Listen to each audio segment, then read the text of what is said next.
نحمدہ و نصلی علی رسولہ الکریم۔ ایک ساتھی کا سوال ہے کہ آٹومیٹک مشین میں جو واشنگ مشین ہوتا ہے اس میں کپڑے دھونے سے کیا ناپاک کپڑے پاک ہو جاتے ہیں یا نہیں؟ الجواب حامدن و مسلین اما بعد۔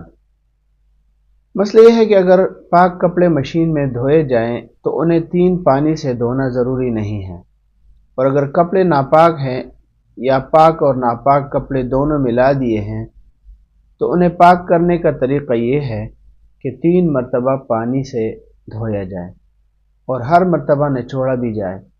لہٰذا اگر آٹومیٹک واشنگ مشین میں انہیں اس طرح دھویا جائے کہ 3 مرتبہ یا اس سے زیادہ مرتبہ کپڑے دھلے اور ہر مرتبہ اس میں صاف اور پاک پانی استعمال ہوتا ہوں، اور دوسری طرف سے کپڑوں سے مشین کے ذریعے پانی نچوڑا جائے تو وہ پاک ہو جائیں گے۔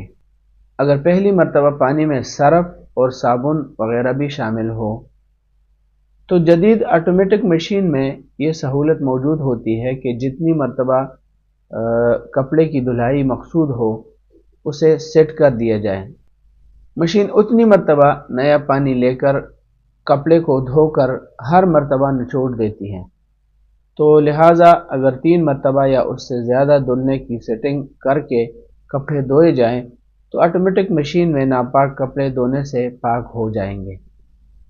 اور یہ بات بھی واضح رہے کہ کپڑے ناپاک ہونے کی صورت میں قلیل پانی میں انہیں 1 مرتبہ یا 2 مرتبہ دھونا کافی نہیں ہوگا۔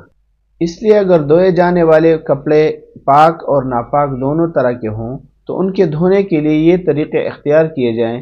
پہلا نمبر پر یہ ہے کہ جن کپڑوں کے بارے میں یقین ہو کہ یہ پاک ہیں انہیں پہلے دھویا جائے اور اس کے بعد ناپاک اور مشکوک کپڑے کو دھویا جائے۔ دوسرا یہ ہے کہ جو کپڑے ناپاک ہیں ان میں ناپاک جگہ کو پہلے الگ سے 3 مرتبہ اچھی طرح دھو کر اور نچوڑ کر یا ناپاک کے حصے کو جاری پانی یا کثیر پانی میں دھو کر پاک کر لیا جائے، پھر تمام پاک کپڑوں کو واشنگ مشین میں دھو لیا جائے۔